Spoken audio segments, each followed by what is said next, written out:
What's up, guys, and welcome back to Wake Up Entertainment.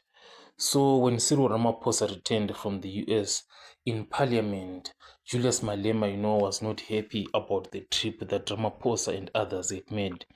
So he harshly criticized, that trip and called it like a waste of time.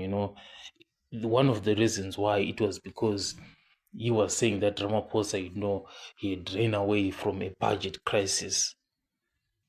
So there are so many things, that Julius Malema was talking about. He also touched, on the 49 Afrikaners who left, and he said that we all know those guys did not leave.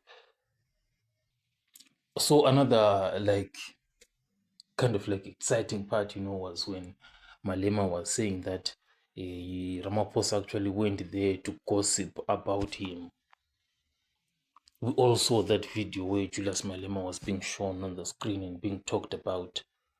So those are the main points, that Julius Malema was touching on.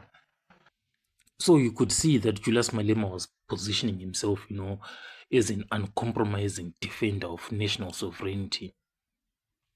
So what Julius Malema was trying to do, it was to appeal to frustrated South Africans, who feel alienated by the slow pace, of economic growth.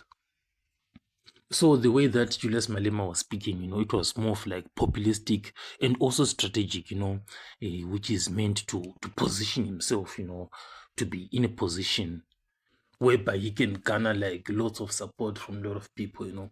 But it is only a matter of time before we can see if whether this is going to work or not, because 2026 is just around the corner.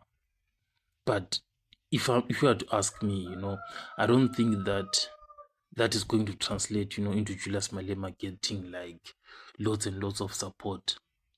It's because Julius Malema has always been like that. And the challenge is that, his numbers are going down instead of up. So this is the issue that is there. I'll catch